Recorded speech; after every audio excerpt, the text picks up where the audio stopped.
In this video, we will not learn about a new syntax. We will understand something that is happening behind the scene, well known as garbage collector in different programming languages.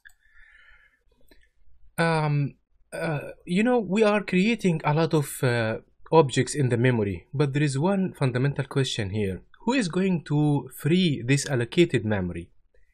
In Python and in other languages like Java and C#, the interpreter or the compiler is the one who is responsible for freeing this data. If you are coming from a C++ background, some data you have to free by yourself.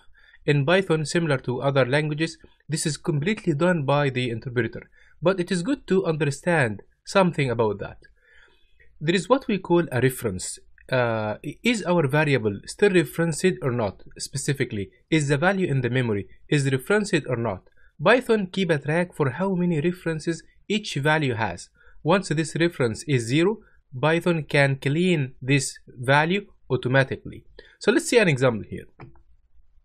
We are calling function f1, and f1 said s1 equal hey. Then we know that hey will be created in the memory, then s1 will be attached to hey.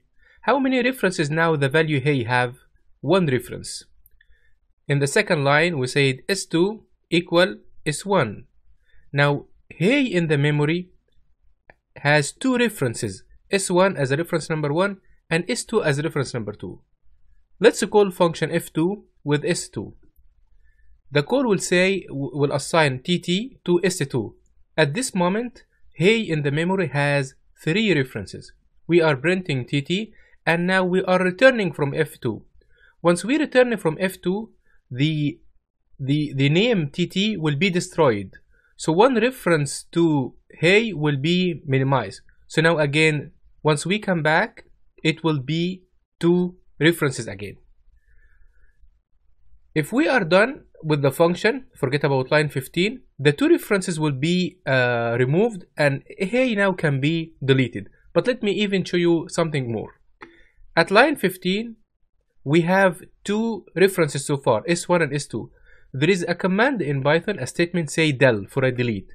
When you say del some variable, what happens is the reference or the attachment from s1 to the hey will be removed.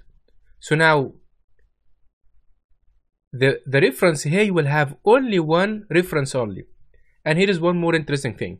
If you tried at this line to print s2, it will tell you the unbound local error. Remember we said before that this error means that the variable is defined but it isn't attached with the memory.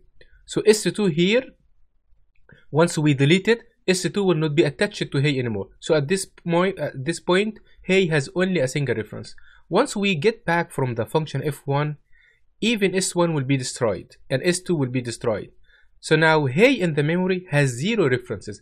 Only at this moment of time, the garbage collector it's up to him, can free the memory value hey. So again, the overall, every value you create in the memory will have some references. Once all of these references are destroyed, are attached, and once the reference becomes 0 value, then the memory can be freed. As you see, there is no consequences on you for knowing that. This is something that's happening automatically, but it is good to understand about it. If you are coming from a language like C++, be careful. Delete here is very different from Python than C++. Delete here is just removing the reference from S1 or S2 to hey. But in C++, if hey is a dynamic memory, it will actually be deleted. In Python, you don't have ability to delete a value. You only can delete an attachment like that, but we don't delete values. Values are automatically deleted by the garbage collector. By the way, the idea of the garbage collector is also attached to the C Python itself. So there are, as you said before, there are different implementations, and this only happens in C Python, which is very popular. In another implementations, it can be done in a different way, which again automatically and totally out of your control. That's all.